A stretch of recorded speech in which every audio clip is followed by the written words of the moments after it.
Presented by Monabic Music।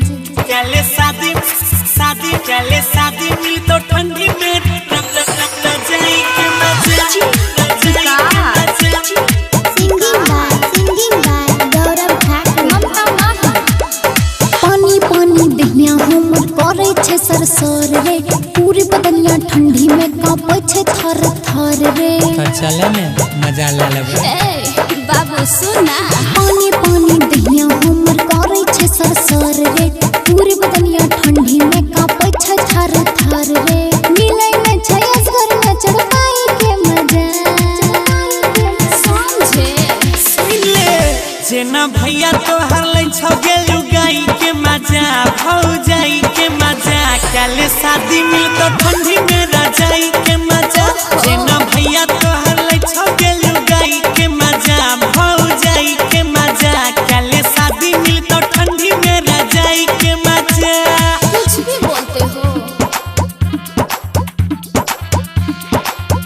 चले शादी शादी चले शादी मिल तो ठंडी में रजाई के मजा रजाई के मजा Oh my God।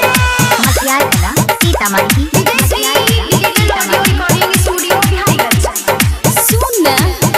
रोजो करे छिके तनो उपाय, दवाई कोनो काम न करे।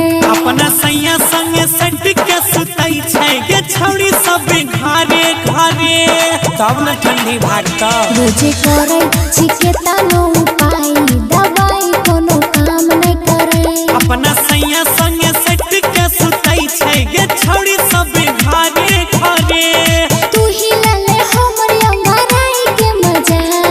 हाय दैया आबे दे दे तू हमरा पजियाई के मजा सटाई के मजा चले शादी मिल तो ठंडी में रजाई के मजा जेना भैया तो हर ले छौ गेलु गाई के मजा भौ जाई के मजा चले शादी मिल तो ठंडी में रजाई के मजा ट्राइयो त करे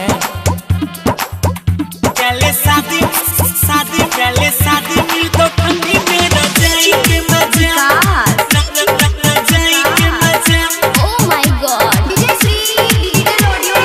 मसियार कला सीतामढ़ी मसियार कला रजाई के मजा लागे छड़े छोड़ा सब टाइली, फिल्म वाला करना पड़ेगा। बनी जैते गेवे है वाला सीन जब तोरा ऊपर हम चढ़ेगा कैसा सीन? उहे वाला लागे छड़े छोड़ा सब टाइली, फिल्म वाला करना पड़ेगा। बनी जैते गेवे है वाला सीन जब तोरा ऊपर हम चढ़ेगा गौरविया जनिक न छे जुदाई के मजा समझ में आया। मल्लिक राकेश जैसे लेता है पढ़ाई के मजा फुसलाई के मजा कर लो शादी देंगे ठंडी में रजाई का मजा जैसे सन्नी भैया लेते हैं लुगाई का मजा पर जाई का मजा कर लो शादी देंगे तुमको भी लुगाई का मजा लव यू सोना। ए दूर हो ना।